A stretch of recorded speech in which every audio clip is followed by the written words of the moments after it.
Good afternoon, everyone. By my watch, we're at the top of the hour. We're so glad that you could join us for today's webinar, focusing on cost confusion, public trust, and a path forward. My name is Justin Drager. I'm Senior Vice President overseeing Strada Education Foundation's affordability portfolio. At Strada Education, we're focused on one thing, and that's connecting education to opportunity. And we're so lucky to work in a space with partners that have joined us today to talk about how we do that in the affordability space with a focus on price transparency and predictability.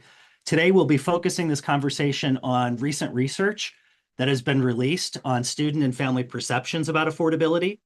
We'll be talking about a new framework that we can think about enrollment management, admissions, and financial aid in the context of price clarity and predictability. And then we'll be bringing in some association partners and leaders to talk about a pathway forward for the industry. And throughout this entire session, the Q&A is open. So would encourage you to submit your questions, and we'll be pausing throughout today's presentation to take some of those questions and surface them throughout the meeting. So with that, let me bring in my colleague from Strada. James Ward is the Vice President for Research here at Strada. He's also one of the primary authors on a report that was released just a few weeks ago. Congratulations, James, that looked at some of these perceptions on price transparency and the public trust. James? Great. Thanks, Justin. Like Justin said, this is a report that just came out. I'm one of the authors. My colleague, Katie Blanchard, is our other author, our lead author on this study. And we're really excited to share some of the findings today. So all this work started with some focus groups with students and parents last spring, just to understand, how they think about college costs, how they think about affordability, their experience with financial aid. And from there, we put together a survey that we launched in the fall, and we surveyed six distinct groups. So we had five kind of captive audiences. So these were current high school students who were actively considering enrolling in a four-year degree, parents of those students. We have current college students who are enrolled in a four-year degree, parents of those students. Then we've got adults who are aged 25 to 44 who don't have a college degree but are considering enrolling, and then the general population. And the goal of this was to understand kind of what individuals who are engaged with higher education are thinking about costs and affordability, as well as kind of what the national landscape is of that. So the good news is that college still matters to students and families, right? So we've heard a lot in the news over the past several years about the declining faith in higher ed. But when we look at the general population, nearly 60% think that college is very or extremely important for one's future goals. When we look at these captive audiences, those prospective students, current students, and parents, we see those numbers even higher, right? And they're ranging from 73% of adult learners up to 92% of current college students think that college is very important or extremely important. And when we ask them why, they talked a lot about career opportunities, getting a good paying job, having financial security, right? These are really the driving motives for individuals as to why they want to enroll in college. Justin, you could go one slide forward. So even though we see this very positive outlook, we do see concerns about cost, right? So in that captive audience of prospective and current learners and parents, the percent that think that college is very much worth the cost or absolutely worth the cost drops from that 73 to 92% range down to 60% to 72%. If we look at the current college students in particular, right, 92% thought the college was important, but only 65 think it's worth the cost. And this isn't surprising, right? When we asked these students and parents about what the most important factors are for making enrollment decisions, price and affordability top the list. So the fact that we're seeing as sticker prices increase, cost becomes more of a concern, and it's also the most important factor. It does make sense a little bit that we see this little drop off here with the concerns about cost. When you look at the general population there down in the bottom row, We see that only 45% think it's worth the cost, and that's down from 60% who think college is important. So certainly a contributing factor to that declining faith, we think. Justin, if you could move forward one slide. Great. Um, and when we think about like how the general population thinks about affordability, we see that 77% of Americans don't think that college is very affordable. Right, 40% think it's not very affordable, 37% think it's not affordable at all. This data actually comes from a report released last year. This is the general population survey. Um, and again, like this is not surprising. Affordability is kind of driving some of these negative perceptions of higher ed that we see in the news, and kind of this declining faith in higher ed. And the lack of affordability is a big part of that. Go one more, Justin, into the perceptions.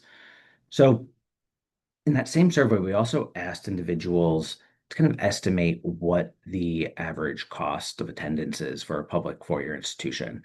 And only about 1 in 5 individuals could accurately estimate that that cost falls in that $20,000 to $29,000 range.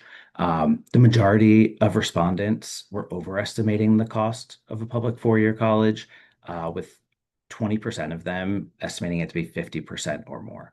So that's a pretty big overestimation there. And it really speaks to how these perceptions of costs may be driving these understanding of affordability. And I don't think it's surprising that we see these perceptions off either, right? We know that the pricing model is confusing, right? The multiple sources of grants and loans, discounting practices, confusing award letters, that's all contributing to this. We also asked students and parents in our current survey about their experiences with the financial aid process, and only 1 out of 3 of the respondents said that the financial aid process was straightforward, right? The other 2/3 either thought it was mixed or very confusing. So both the pricing models up front as well as their experience with the financial aid process is a confusing issue for them. And I think it's contributing to this kind of lack of these misperceptions of costs. You can go one more. Thanks. So we asked respondents in this report that just came out a few weeks ago about um, whether or not they believe colleges cared more about making money or whether they cared more about educating students. And high school students were the most optimistic, split about 50-50 between those, but every other group, the majority of respondents think that colleges care more about making money. 68% of current college students think that colleges care more about making money. Certainly a concerning number, especially when you think about that movement from the 52% of high school students to 68% of current college students, right? In most other sectors, most other industries, as an individual gets closer to the product, they usually are more optimistic about it, have more faith in it. And here it seems like that trust is actually falling as students go from being prospective individuals going through the financial aid process and then enrolling, and now they are attributing these kind of revenue maximizing, these profit making motives to institutions. I also mentioned earlier that about only 1/3 of respondents, of students and parents, found the financial aid process to be straightforward. So we looked at this intersection between this kind of confusion with the financial aid process and the trust that individuals have. And what we found is that when people found the financial aid process straightforward, they were more trusting of institutions, both public institutions and private institutions, to charge them a fair price. So that's that top bar in each of these graphs. And then when we look at those who found the financial aid process mixed or very confusing, we see that trust level drop significantly, right? And I think this connection is really at the crux of what we're seeing. We've created a system that is confusing for students and parents upfront in the pricing model, and then we've created a confusing financial aid process. And we think that this is really driving some of the mistrust that we see between individuals and higher ed. And we also asked about solutions. So when we talked about what can institutions do in order to improve affordability, students and parents agreed that transparency, price guarantees, tuition payment plans, these are all things that resonated with them as making college more affordable, things that institutions can do. We also asked about public policies, and I think similarly, they gravitated towards policies that would mandate transparency in pricing and an explanation of costs. And I think this really speaks to a lot of this confusion, right? What parents and students want is predictability in this process. They want to be able to understand what college is going to cost, and then they want to be able to make an informed decision from there. And what they're being met with instead is a confusing process. And that confusing process is really undermining their trust in these institutions. So that's a big picture summary of the report. I think there will be a link towards the end where folks can go check out the full report. But I just wanted to give some highlights here to ground the conversation that Justin and others are going to have today. Appreciate it, James, and thanks to you and Katie for the good work on this project. As a reminder, the Q&A is open, so if you have questions about the report, you can go ahead and enter them there. Before we get to the audience Q&A on this report, James, let me ask one question, which is the headline grabbing sort of bullet point in this report might have been how many students believe colleges care more about making money than educating students. I wonder if you could share like how we're supposed to interpret that. Like what is the takeaway there? And maybe some of the boundaries around that. Yeah, obviously very concerning, right? We don't want our students to be thinking that colleges are just profiting off them. But the fact that we see that number change between high school students and college students really reflects the experience that they're having once they get to college. And that came up in some of the focus groups too, right?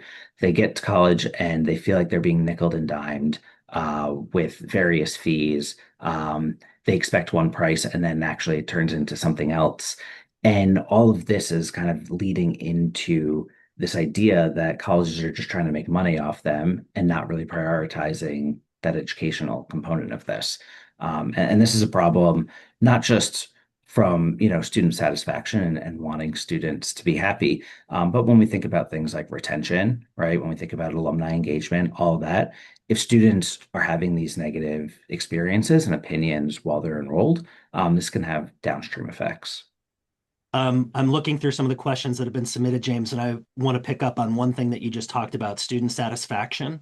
So between the two reports that have been produced, one last year in 25, and then this one that was released just a couple weeks ago, um, I do think like there's a nuanced difference between satisfaction and maybe trust. And I wonder, maybe it's important not to conflate the two. So what do you think the distinction here is between like mistrust and dissatisfaction? Yeah, so we don't explicitly ask about that dissatisfaction, but what we can do is kind of imply or infer from those questions about whether or not they think college is valuable, right? Whether they think it's important. When we look at those who are currently enrolled and the parents of those who are currently enrolled, they still think that college is really important, right? They're still believers in this system, which I think goes towards that satisfaction a bit more. They want to be there. They see that it's valuable for their future. They think it's going to lead to good jobs. They see it as kind of opening the door to economic possibility for them. But they don't trust that the institutions have their best interest, right? So, um, and I think that the bigger issue there is if you have students who are on the brink, right, who are on the bubble, who may be struggling with that decision to re-enroll, that mistrust could come into play for sure. If they don't think that there's going to be, an institution's going to be working in their favor. And also when you think about like, what kind of environment do we want to be setting up for students, right? We want them to be engaging in alumni networks. We want them to be um, being able to reach out to recent grads to get advice or about careers. And if students have this mistrust, in their experience, they're not going to be those active alumni who can be engaged, right? So it's kind of doing a disservice to the next generation of students as well. James, you and I have worked together for a while. One of my favorite things to do is put words in your mouth. So, is this true or false? Like, I think the challenge with the mistrust is that they don't, even if they have a high level of satisfaction, they may not feel like the institution's goals are aligned with theirs. Is that fair? I think it's a fair assessment. All right, questions, couple questions I want to try to get through pretty quickly, and then we can save additional ones to the end. Um, People are asking whether we defined affordability or transparency for the respondents. Was that defined for them or was that left up to them? So when we talk about affordability, we talked about it in general terms. Um, Part of that was kind of meeting students and parents where they are and in their vernacular. So we used these focus groups before we did the survey in order to kind of pressure test some of the wording that we used, as well as make sure that the questions that we included in the survey reflected how the individuals were talking about these issues. So we kept it in these broader terms because that's the way they talk about it. In terms of transparency, that was a little more clearly stated. And all of those kind of detailed definitions are included in the report itself. One final question before I let you off the hook here, James. One of the things we didn't share today, but I wonder if you can just summarize quickly is you did ask a bunch of other questions, both in focus groups and in the survey about like, well, what is an affordable price? What is a fair price? What is a bargain price? What can we glean from those answers?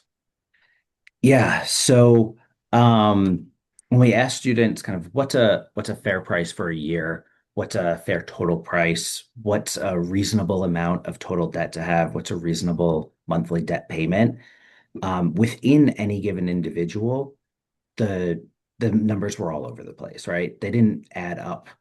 People would think that $10,000 was an appropriate amount of total debt, but they could afford $800 a month in debt payments. And I think what really came out of that was how confused they are by the whole process, right? They couldn't kind of set up this price narrative for themselves. They couldn't they couldn't really kind of put together an idea of like what this should cost or what this will cost them. Um, and I think that's important, right? When we think about that mistrust in institutions to charge a fair price and that confusion with the financial aid process, I think there's also confusion in just how they experience the whole pricing process and how they kind of think about what college is going to cost them. And maybe again to put a notion out there that you can strike down as a researcher, it's almost like we can't necessarily depend on the public who are coming at this sort of nascently and say, can you help develop a pricing model that makes sense for you? They're really looking for institutions and states to provide answers to them within this context of affordability, predictability, and transparency. Yes, and specifically that predictability aspect and transparency in the pricing really came through in both the conversations and the survey responses. Okay. Thanks, James. We couldn't get to all the questions on the report right now. Maybe we'll save some of these for later, and some of them might surface in the conversations we're about to have, but appreciate you, and we'll see you again at the very end for Q&A. Great, thanks. Let me pause and bring into the conversation two additional folks who have helped in developing, now that we have the research, what are the answers? And I want to bring online Derek Kindle, who's Vice President for Student Services and Enrollment Management at the University of Oregon. Hello, Derek.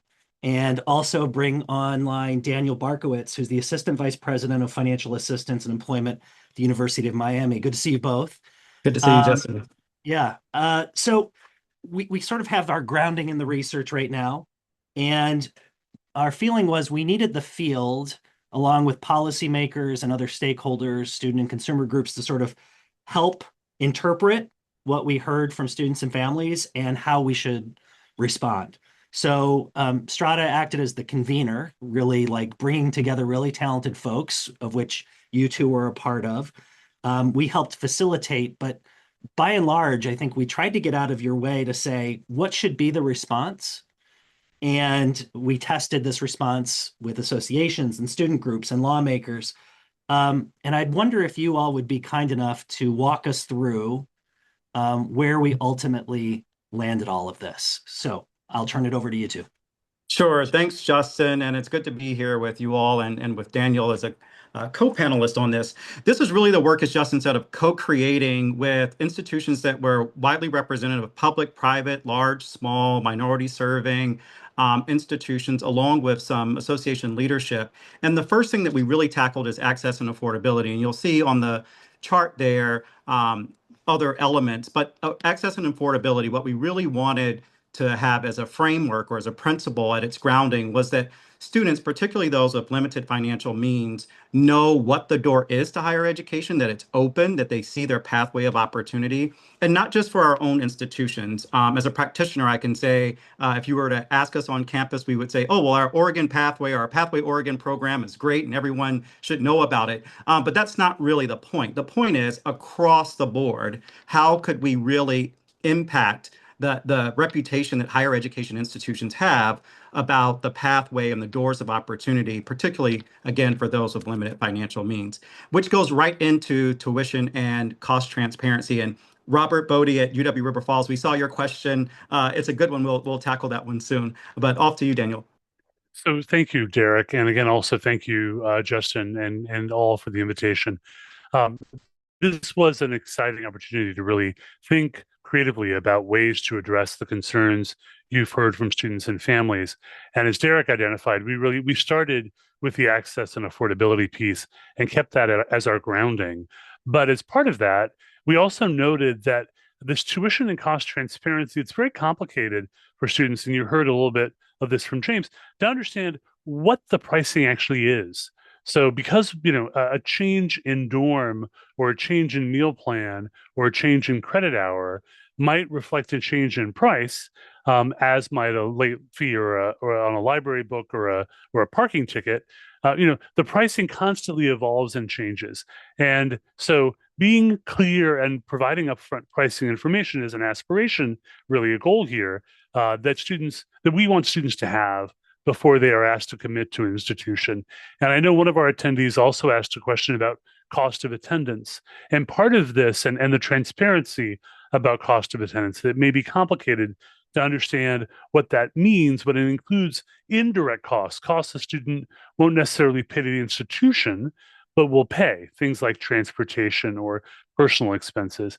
And I think as part of this, we talked about really coming up with a common set of definitions. So it was clear what we meant by direct costs, what we meant by indirect costs, what we meant by cost of attendance, so that people really understood and that we use uniform language across the field to be clear to families about what this all meant as part of their structure. And that, the cost estimates may have variability based on individual student choice or may not, but that, again, the goal here is to provide very clear upfront pricing prior to a student being asked to commit.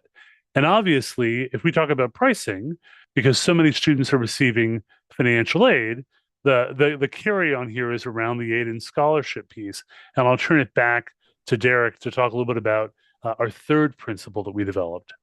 Thanks, Daniel. So the aid and scholarship lifecycle sustainability, as Daniel noted, follows right in with cost and the tuition transparency. And when we're talking about the cost of attendance, when we're talking about all the elements that make that up, we understand as practitioners that things change every year, right? The financial aid formula changes each year for students and families. What they're able to afford changes sometimes each year. What the institution is able to afford changes each year. So the framework for this is not to dismiss that those things or those elements change.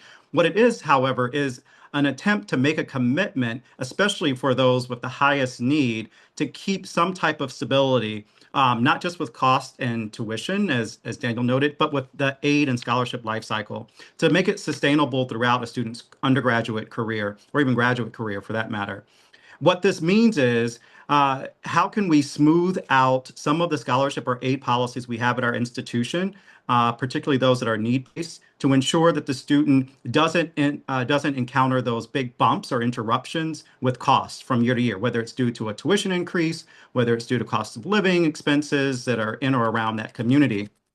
And so this is that attempt to get right to it. Again, this is not a commitment that every institution has to or must. Again, this is a framework, but it's something to strive towards for each of us.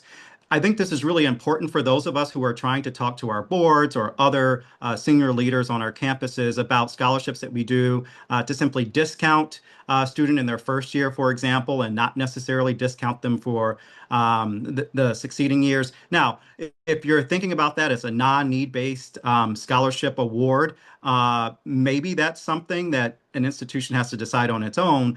But for need-based aid, the first year commitments, as much as possible, thinking about a framework that would help establish that throughout their life cycle. Again, that goes to the value of the education and how people feel about their experience, right? It's not just the cold hard facts of what they were provided versus the cost or the net cost.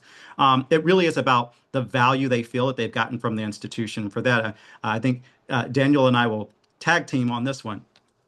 So thanks, Derek. And I'd start by saying I think at least in the zeitgeist right now, right, there's a lot of conversation about ROI in higher education.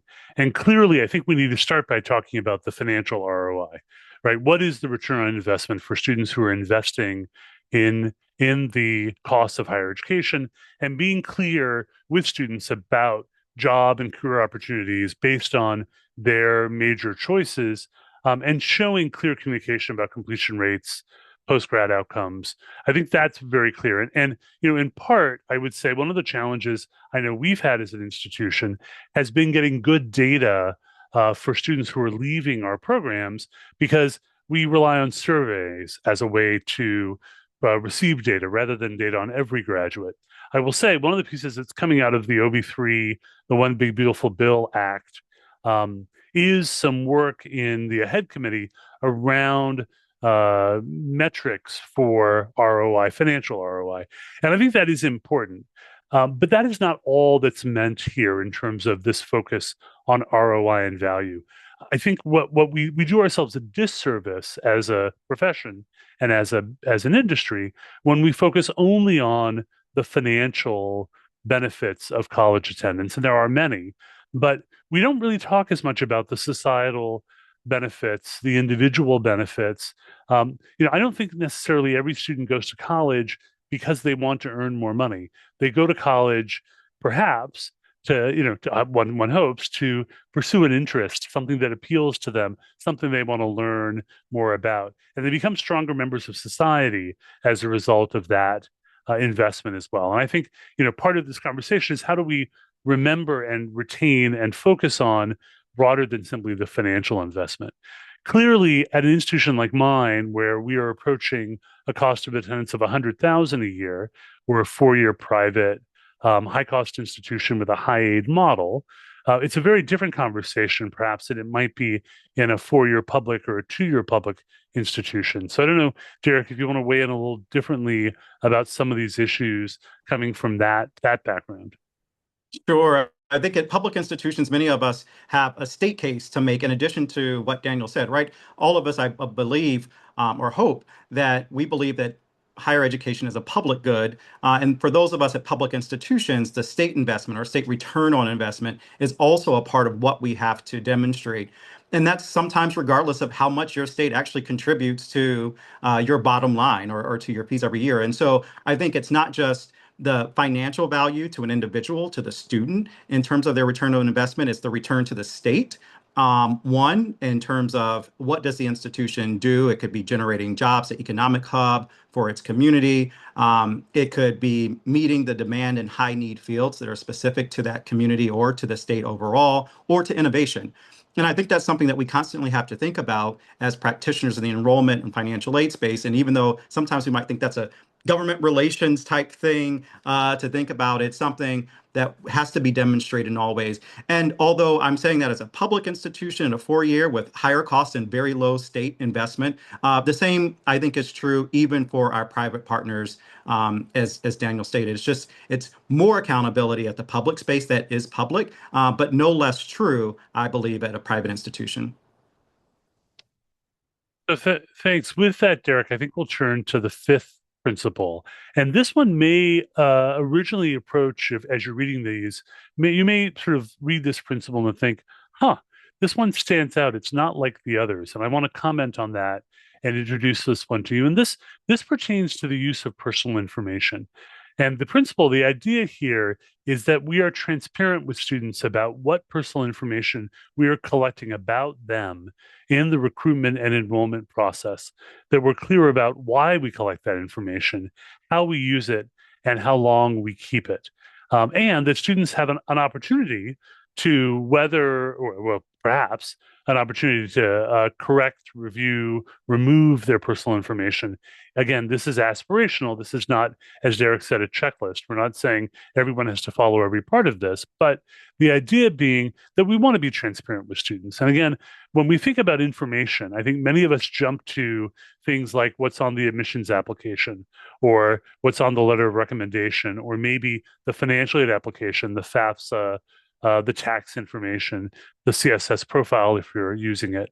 But I want to expand this to think about other information we might be gathering, visit information, use of the website, demonstrated interest. So as we think about the kinds of information we're collecting, how do we make that process transparent to students so that they have ownership and understanding of the information? Again, to try to deal with and mitigate some of the concerns around colleges being bad actors here in this space, because we do collect a ton of information in the recruitment and enrollment process. And again, being transparent about it, I think, will help again repair and build trust in this relationship. Derek, anything you want to add on that last one before we bring Justin? No, you covered it on? so well. Okay. Yeah. So Justin, these were the five that we developed as an advisory group, national advisory group, and we're very comfortable with these. We field tested these, as you mentioned, with associations, with our peers, and I think they represent a really strong student-centered set of principles as we think about moving forward. Well done. Thank you for walking us through that. And I will just add that to date, we have 23 organizations representing institutions, student groups, consumer groups, legal folks who have endorsed those principles. So kudos to you and your colleagues for developing them. Let's take a few moments to answer some questions that have come in. So people can continue to submit questions. We'll try to answer those before we turn to our next section. You both have mentioned this multiple times, but I want to dig in on this just a little bit. They're principles and a framework, if I'm using the words right, not a checklist. So I wonder, like, what's the practical application here? Like, what should an institution or a state that oversees a system of institutions think about when they see these principles? And why not just create a checklist? If students want to see 4-year price guarantees, shouldn't that just be on the list? Every school should do that? Maybe that's a little facetious. Who wants to cover it? Well, I definitely can't cover it all, but I do believe a framework is more active. A checklist, can sometimes check it for that year and it be done, and people forget that they need to go back and to review where they stand with a particular policy or a piece or component of the enrollment process that might become a little less clear than it was maybe a year or two ago, or when they instituted a promise or a pathway program, or when they instituted a tuition guarantee.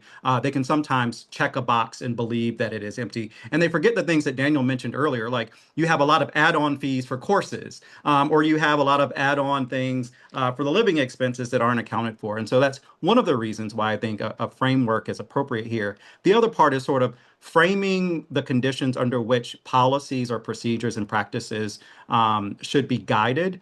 And that is very different than saying this should be the policy itself. We are all working under very different conditions that are more unique to our institutions. I know Robert Bodie at UW River Falls mentioned he's in a system where tuition and fees aren't set till very close to the start of class. And that's the system in which they work. And I think this framework, Robert, to address your question, won't answer it, but to address your question is that is something that I think the system, the Board of Regents can see that we're signing on as a university system with this framework. For those of us who are in a state that does not have a university system like Oregon, there are still state associations that can sign on and say, hey, we want to agree at least as a framework, that this is our attempt to crack at it. And each institution will have to work their way in to figure out what's most practical for them and how soon is it practical, given whatever constraints or limitations they have. I think if I can add as well, Derek, as we built this set of principles, we didn't want a checklist where an institution would look at the checklist and say, but I can't do item 12, so therefore I won't do any of the other 11 items. The idea here is that every institution can make progress along these principles. Certainly, they can be expanded with best practices and practice ideas and suggestions, but we didn't want an institution to look at a list of ideas and say, well, I can't do a tuition guarantee, so therefore I'm out of this whole idea and practice. This is meant to be aspirational and meant to be something that you work towards over time, as the as you can within your institution, as you can within the navigation of your processes. Very helpful. If I just let me extrapolate what both of you said there into inferring that part of this is that schools will have to go back within their own context and figure out how to make progress on each one of these. The framework could be sort of a litmus test for an institution to say, how are we meeting these 5 principles and where do we have room to make progress? And that would look different at Miami from Oregon, or from any institution. So there's a little leeway in there. One final legal note, which is just, I think we're probably all aware in the enrollment management space that there is a prohibition on colluding on pricing. And so prescribing what the same, like having everybody sign up for the exact same pricing models would potentially run afoul, whereas this provides us a lot of leeway to say there are multiple pathways to do this. So to the question you raised, Derek, if your pricing isn't delivered by the state until after May 1 even, there might be other actions you would have to take then to provide the transparency and clarity students are asking for. That might be greater investment in your early net price estimates or your net price calculator so that they are more accurate. It might be trying to extrapolate out some sort of change. And here's my last question to both of you. When you think about implementing these principles, is this messaging that schools need to embrace? Are these structural changes to how institutions price? Are there structural changes to enrollment management practices? Like where's the scale at on all this? Can I start by saying yes to all of the above? Yes. I do. I mean, I do think this is, if this is viewed as a roadmap, it becomes a roadmap that involves all of that. It's clearer communication, certainly around pricing, around aid approaches, around data use, and it's being clear and transparent. And transparency builds trust. We know that that's something foundational in relationship management. And so, again, the more transparency, the more trust. That's one issue. But I also think this is not just a communication piece. It is about action and activity and moving the ball forward downfield. I think that's really, really important. Couldn't have said it better. Okay. All of the above is a bit of a cop-out, but we'll accept it for this section. Couldn't agree more. Thank you very much. Thanks to you and the advisory committee members for putting this out there. I'd like to bring into the conversation our association leaders who were able to join us today. We're very lucky that the CEOs and presidents of the American Council on Education, Ted Mitchell, National Association of Student Financial Aid Administrators, Melanie Story, and American Association of Collegiate Registrars and Admissions Officers, AACRAO, Melanie Gottlieb, are all here. So if we can work our magic to get you all on screen, thank you. Besides being, and I also want to point out Angel Perez from NACAC, representing the admissions counselors, wasn't able to join us today, but the 4 associations, and you in particular, provided co-leadership on this effort. and want to say thank you to you for that. But just based on your observations and as we've gone through this work, I wonder if each of you could share just a little bit of like what led you to co-lead on this project and on this work, and maybe just some of the implications for your members. And why don't we start with you, Ted, and then we'll move to Melanie and Melanie. Sure. Thanks, Justin, and thanks to everybody who's joined us today. This is important work and important for us to all dig into. And we've been pleased at ACE to be a part of this from the beginning. And the easy thing to say is that I'll do anything Justin asks, which happens to be true. But Justin, thank you for your leadership and your team's work on this and other issues having to do with affordability. You and Strada have been big leaders in this conversation.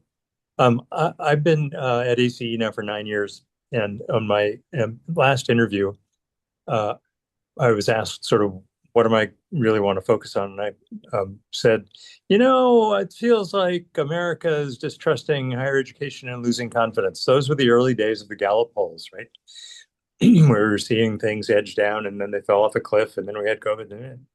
So this has been important to me for quite a while, and the more that we dug into it at ACE, the more we found that a lot of the mistrust has to do not with the big intellectual issues that we read about, or the wokeness of colleges, or the left-leaning faculty, or any of the other things that occupy our headlines, but actually the plumbing.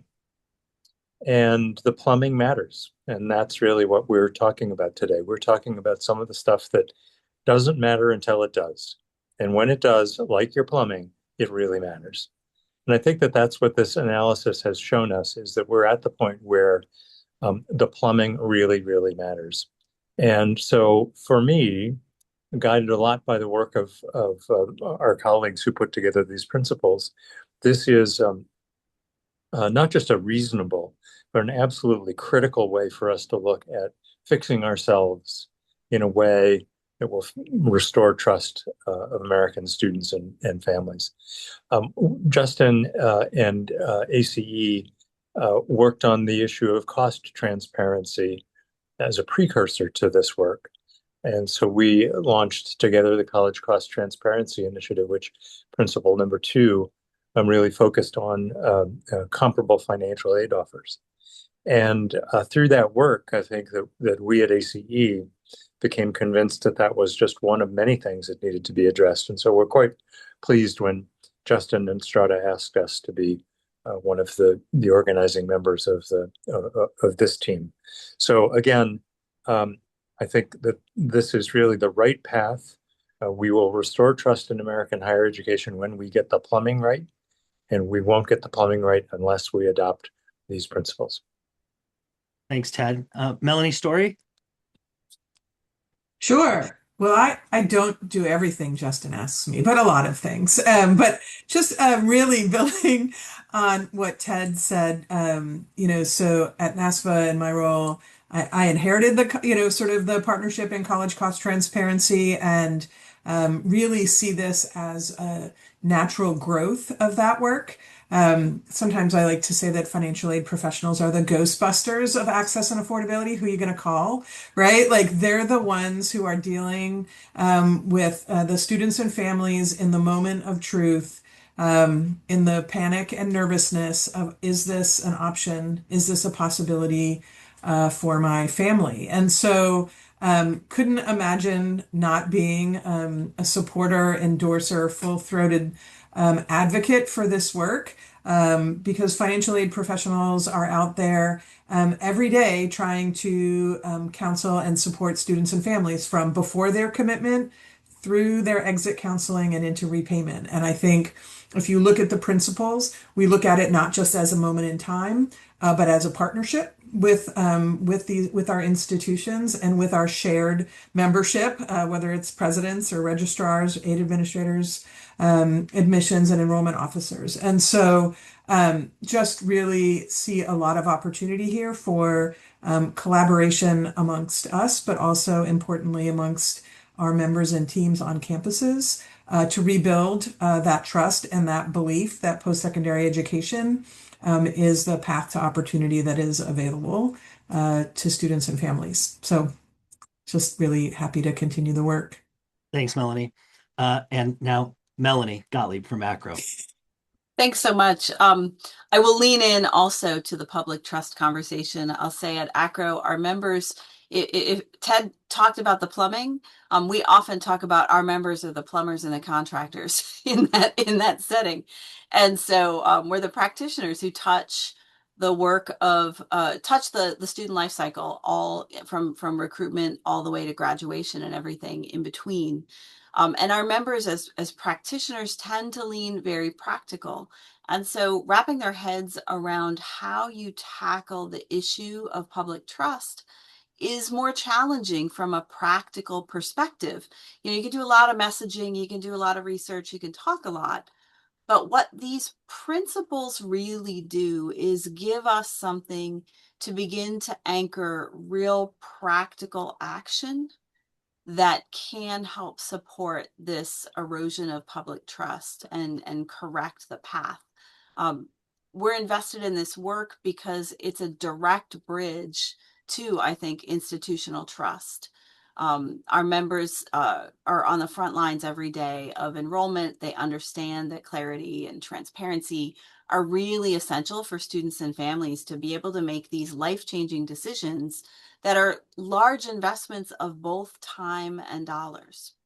And so our support is really about thinking about clear information provided to learners to enhance and reinforce the value proposition of higher education. And it's not controversial.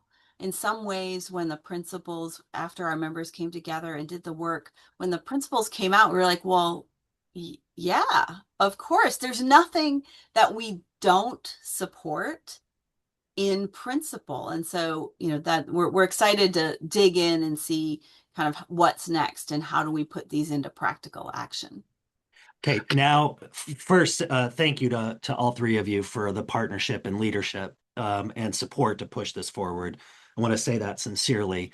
But Melanie, I want to pick up on the last thing you just said, which was the practice, because that's going to be a lot harder than maybe the principle, which was a thorough process. But your members are sitting at this intersection. I think we've used plumbers and contractors and Ghostbusters. So I'm gonna try to work with all these metaphors, but your members do sort of sit at this intersection of pricing and decision making, and certainly on the admissions side. Registrars are focusing on transparency about time to completion and what counts. And so there's a lot of like the trust equation in there. So what practices do we need to focus on in changing? So there are a lot of practices. So my thinking around this and the way that we're thinking at AACRAO about this is the first step moving forward is really socializing these principles and making sure people understand them. And I think practitioners have a way of understanding the practical aspects, and the solutions to this will come as we move forward and have conversations with practitioners. I'm a firm believer that practitioner-derived solutions are often the ones that are the most successful because they understand how things work. So there's a whole myriad of practices. The way that we're going to approach it at the association level is thinking about embedding it into everything we do.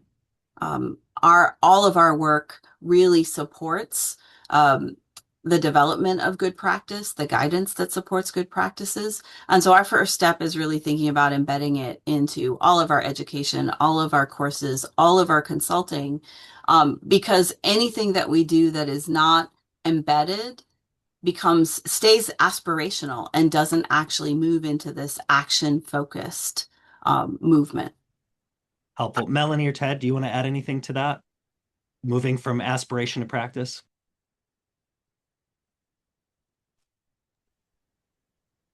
Sure. You want to go first, Ted? You want me to go? You go, Melanie. Sure. So I think, Melanie hits on a couple of really important things here, which is really about embedding all of this in our work. But I would suggest that that is also going to require sort of all, and I kind of alluded to this before, all of our collective members on campus kind of embracing this, right? So that to the extent that my members, financial aid professionals, might be leaders at and experts at kind of dissecting the complexities of aid, right? And it's different for federal, state, institutional. Also, including them in the conversation so that as we think about sort of what counts and what presidents are thinking about, what are the implications, right? If something is changing either on campus or externally, how it impacts our campuses, but also most importantly, these principles are student focused. And that gets back to the research that was presented at the top of this, right? Like, how are we making sure that how we are communicating and potentially responding or implementing new policies on campus, that they embody the principles that we've outlined here. So it isn't just what we do right now and how we change it, but how we coordinate and react to the things that are constantly coming at us and changing, and how we keep that sort of student perspective, that trust, what our family is looking at in mind. And so practically, that means embedding it in everything that we do right now with credentialing and, training and all of the things that we're already doing, but really keeping our eyes on what is changing and how we make sure we're embedding these principles in how we're responding and adjusting related to that. Okay, thank you. Before we bring you in, Ted, you have to keep track of all the things you'll have to answer, but I want to put Melanie's story back on the hot seat for 2 seconds because you mentioned something in here, Melanie, that I think is really important. Financial aid folks in particular are often called on to make clear the confusion that students and families are experiencing. What do you think that financial aid folks, for example, the folks that you diligently represent, what can they move alone? And then where do they need presidential support? And then we'll go to Ted to talk about that piece. Okay. Yeah, I mean, I think you sort of alluded to what they can move alone or on their own, right? Is kind of taking all of the information and doing their best to kind of dissect and bring sort of clarity to the complexities, how all of these things interact. And that is a real and ever-changing dynamic. But I think, just understanding, and part of, we talked about college cost transparency, make sure we're using clear, plain language. We're talking across institutions in common language around financing basics. I mean, that's the kind of work that is at the heart of sort of counseling and communications for financial aid. In terms of, I kind of also alluded to what I think that we need from our institutional leadership teams is really a voice and a seat at the table. That sometimes seemingly obscure compliance related changes can have huge ripple effects on the financial health and policies of an institution. And sometimes our institutional leadership they're dealing with a lot of things, doesn't see the implications of that as quickly as my members most, might like. But these can also just be collaborative conversations to prepare around some of the things that we identify in the principles. Interesting, creative new pricing models, new aid models, how we talk about indirect or direct costs, things that are so at the kind of core of what financial aid administrators do, that we bring that level of detail to sort of big institutional policy conversations. I guess tangential to that, we always, will contribute ideas and identify potential red flags around those solutions that might run afoul, as you highlighted, right? Things like collusion or other federal or state, sort of requirements that may hamper some of the changes that might ultimately benefit students and families. So, I think it sounds fairly simple, but again, being part of that leadership team on campuses to bring all of our collective expertise and lanes to these principles and to the sort of actions that we can take around them is really what would probably most benefit some of my members. Thank you. Ted, thinking about the institutional presidential lens?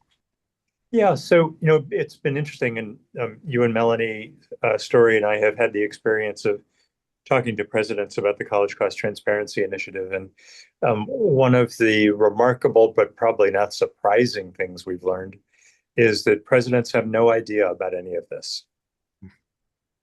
None.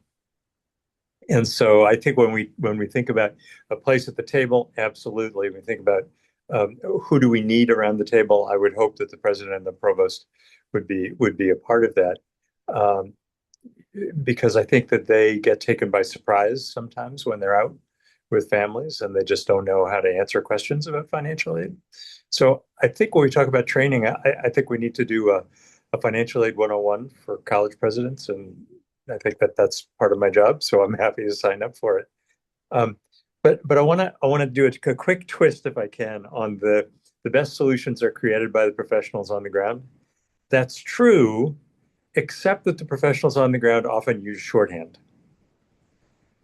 because we all understand what we're saying to each other, but we don't understand. We don't read it through other people's eyes. So I would just add, and I'm going to get back to presidents in a second. I would just add that we need to develop in our routines the willingness to take, a financial aid offer letter out to the cafeteria and say, we're thinking of revising to 5 students. We're thinking about revising this. Can you tell me after reading this how much you're going to pay? But just that kind of very, very open, what do you think? And so this is somewhat quixotic, definitely puckish, but I think everybody should prepare a financial aid offer letter for their president. And you'll advocate that the president make just a little bit of time to sit down and review it, and to be able to then feed back to the professionals. All right, here's what I'm reading in this. Here's what I don't understand in this. And so you're, bringing the president in as a part of your focus group. And I think that given the other things that presidents have on their plate these days, that would be both a vacation and an interesting way to spend some time. Well, appreciate, again, all of your perspectives. I'm going to hit pause for a moment.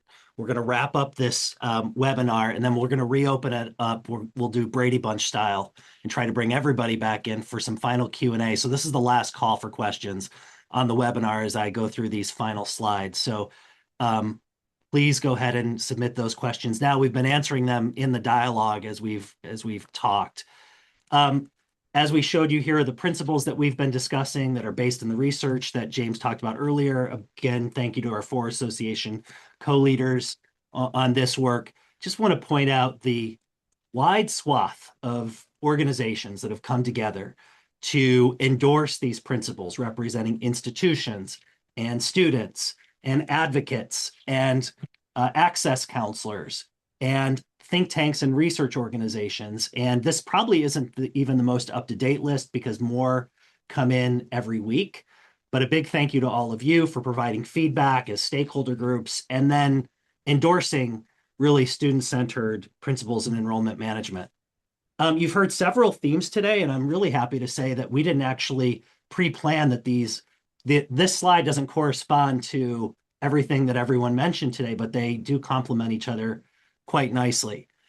Where do you go from here in terms of practices? Well, one you've heard about, which is the College Cost Transparency Initiative.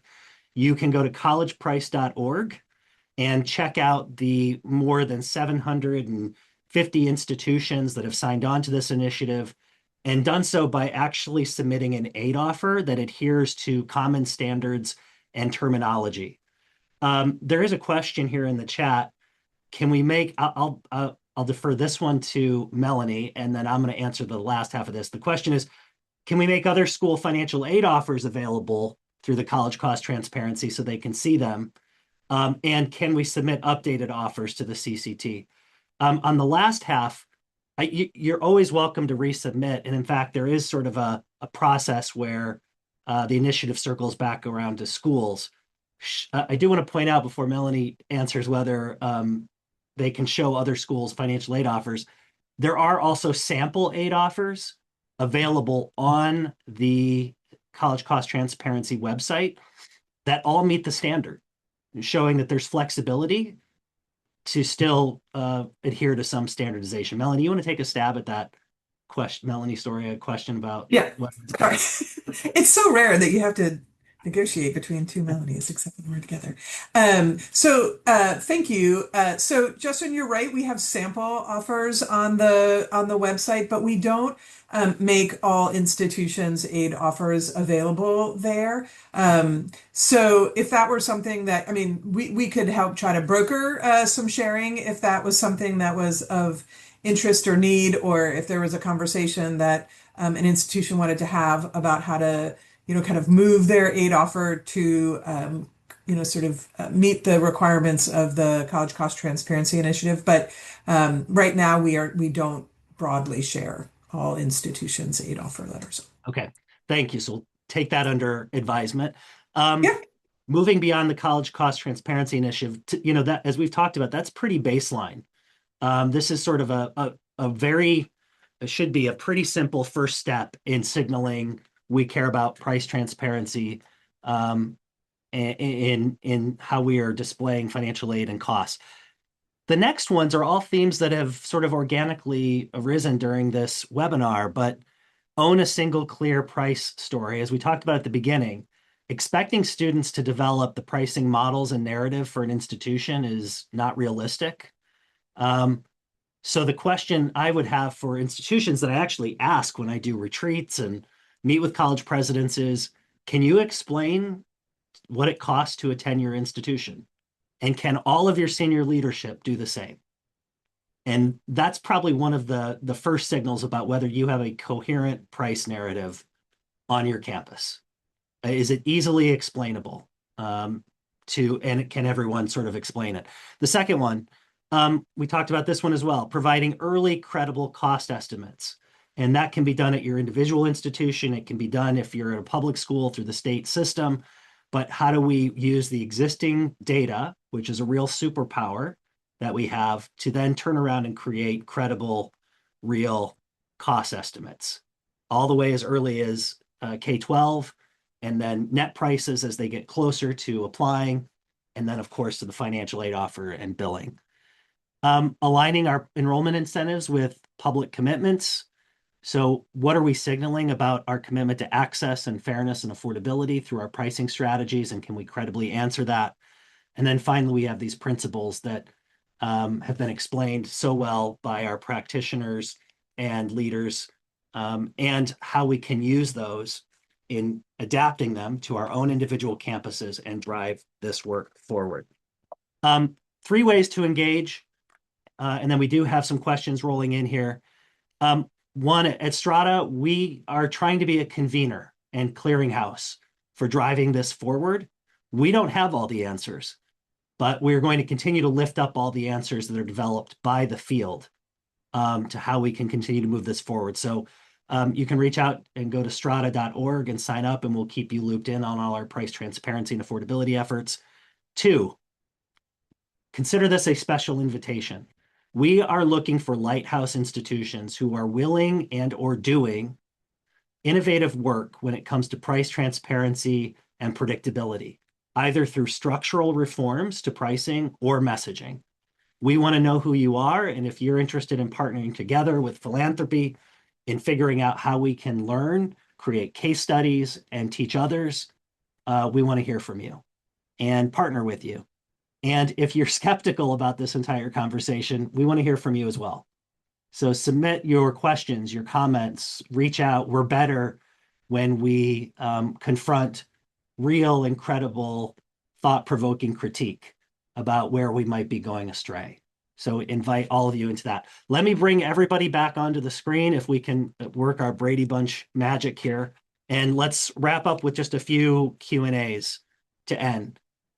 A question here, I think I want to ask this maybe first to Daniel or Derek, and then bring in anyone else who wants to talk about this. But question here from Chris is, what do you feel is the role of the university catalog, the bulletin here, in doing this work or advancing this work, and how would you go about starting those conversations? Daniel or Derek, don't be shy. So I would say the bulletin's an important resource for students, and I would again, from a transparency perspective, it depends on how your bulletin is published, but I know at University of Miami it is online. There are sections around pricing, and I've seen that evolve. So again, as a piece of information for students, I think it's very important to be transparent in that. And the bulletin is often sort of thought of as the purview of the registrars alone. And that is really not true. It is a university communication. And so thinking about the ways in which maybe even information on financial aid approaches can be shared and pricing approaches, I think is really critical to this work. Derek, do you have anything you want to add Yeah, and to as much that? as I believe the bulletin or catalog is or should serve as a source of truth related to academic policy and costs, I don't believe that depending on your institution, it is your first, foot forward. Most of our campus couldn't tell you how or where to find the catalog or bulletin, even though they should. And we are not going to get there. So I do agree with Daniel. It should be updated. It should be our best foot forward, but we shouldn't rely on that as the means to communicate this widely to students, to faculty, or any other part of the university community. And in large measure, because from a timing perspective, to your point, Derek, often the bulletin's released a month, 2 months, 3 months before start of term for the year, whereas the negotiation of aid and admission is happening a year, sometimes, or 7 months prior to the start of term. So it is a timing issue as well. Yeah, agree. If we were using any sort of debate topic rules here, I would say Melanie Gottlieb registrars were invoked. So is there anything you want to add to this part? Yeah, I would just add, I agree with both perspectives. The problem is that the catalog is thought of as the contract, right? The students come to school and they're tied to the catalog, the contract of their entry year. But it's not a place where I would say, like, as Derek said, I don't think the staff, the faculty outside the registrar's office and the academic side really ever look at it. And I would be shocked if the majority of students, especially prior to starting, even have any idea that it exists. So it's not a great vehicle for that contract. But you could strategically, I think, use this conversation to drive a change in the publication around that.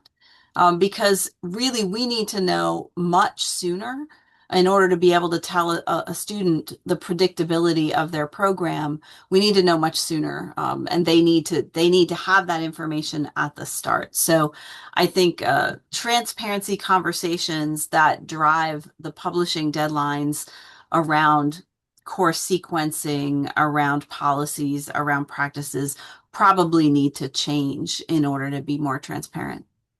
Okay. Thank you all. Ted, let me turn next question to you, which was around who needs to be at the table and who starts the conversation on advancing this effort on campus? I think the president should start this conversation because I think the president gives freedom for the conversation to take place.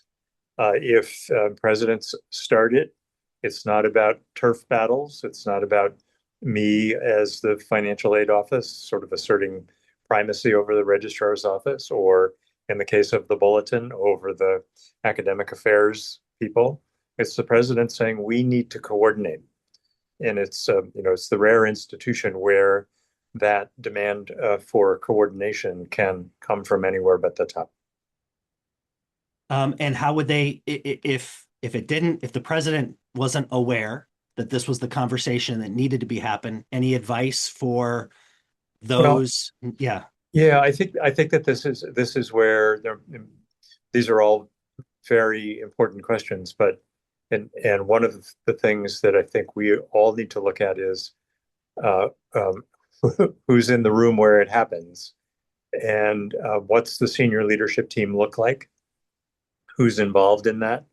And I think that those structures have not been responsive to the way this trust issue has evolved over time. And so I think, the typical CFO, provost, chief academic officer, and general counsel is not sufficient. And we really need to bring in the people whose interface is with students on a day-to-day basis or with the public on a day-to-day basis, because that's the input that you need. So I would argue that, however you can get to the president, whether it's through the chief of staff or somewhere, and if you're around the table, take advantage of that to say to the president, we have an opportunity here. There are lots of other institutions that are in the same spot, and I'd like to work with you to help you raise this question in a way that can get us to yes on these principles and start to create an action plan for how to work them through the system. Appreciate it. I'm going to ask a question of James, but on the heels of this, I want to prepare our Derek and Daniel and Melanie Story to talk about price clarity as it relates to different institutions, full cost of attendance, and net price. So I'm just going to tee that up for you as I look through the questions coming in. James, on the survey that we did between the two reports, one of them asked, as you showed, students and families to estimate how much it would cost to go to a 4-year in-state public. And that was largely based on what? Tuition, fees, total cost, net price. And then my second part of that question is, when we do any of these types of surveys, how do we zero in on which price we're focused on when it comes to perceptions? Yeah, that specific question did include tuition, fees, housing, meals, books, et cetera. So a full cost of attendance estimate. And when we do these surveys, I think I mentioned it earlier, the focus groups up front is really helpful because it helps us craft language that really reflects how students and families are talking about this. Sometimes we purposefully want to keep things on the vaguer side of things, right? Because that's how they talk about things and that's how they think about affordability. Other times we explicitly ask them, what should your monthly debt payment be, right? Because we need to know kind of what the specific markers are. So it really depends on, what we're trying to get at this. But I think making sure that their voice is included. And I think, not to backtrack, but following up on Ted's comment, I think getting student voice involved in that conversation is really important. And research is one way of doing that. Thank you. All right, we have 60 seconds to Derek or Daniel, and then 60 seconds for Melanie, and then we're going to bring this home on time. So the question here, let's assume this person didn't say this, but let's assume you're at a community college where full cost of attendance doesn't really reflect what it's going to cost at that low-cost institution, but they still have to meet the federal requirements of showing the full cost. This is a hard needle to thread. Derek or Daniel, any thoughts on how they go about communicating the true cost for those students versus a traditional student attending and living in the dorms? I'll start, and I'll reserve the rest of my time, Senator, for the good gentleman from Oregon. I think part of it there would be being clear on your website, on the offer letter, the difference between direct and indirect costs. We are required by the federal government to show all of them, but being clear and transparent involves, at least for my institution, segmenting out direct cost from indirect cost, showing that price as the difference between total cost and scholarship, but also showing net direct cost priced, or being able to, again, add clarity to help people understand the difference and what is controllable by the student. And part of this is a counseling piece as well, saying that you don't have to use all of this money if you don't need it. You have control over this part of the budget. I think it's very critical. And one size won't fit all here. At my on-campus students, 98% of their budget is direct cost. My off-campus students, it's very different. So trying to figure out what population needs counseling, it's not a one-size-fits-all solution. Derek, I think I left you like 5 seconds. No worries. I in agreement with what Daniel said. I think 2-year institutions or institutions who don't need to consider that full cost can start by saying to the students or publicly, if you don't already have living expenses, et cetera, to sort of delineate the things that they're not adding to. These are your costs for this. And so it is what Daniel said, a direct and indirect, but you just need a little bit more narrative language If you already are paying for or living somewhere, that's fine. You just sort of say that in a way that students can understand, 27, 24-year-olds can understand, so that they're clear that you're not adding to their costs on a daily basis. Melanie, final comment? Yeah, I mean, I'm going to agree, right? Like this is a confusing artifact of when almost all students were of 18 to 22-year-olds and living on campus, and that is not the world we live in today. So to be clear, we can talk about what are the additional costs to being in post-secondary education, right? That confuses a little bit on the direct and indirect, right? But that said, it is like you may already be living your full life. You feed yourself, you have a place to live, you're doing these things. Here's what you will need to pay to enter education. But that is a very different kind of communication with a family who is considering a student to live on campus and a significant number of direct costs. That doesn't answer the question directly. What you said is this is a tough needle to thread, but it does require counseling and just more words rather than fewer to say, what is your situation and what are the additional costs that you might be facing as you pursue post-secondary education. Thank you. And I would just add the college cost transparency allows for that sort of flexibility in your aid offers to separate out indirect from direct.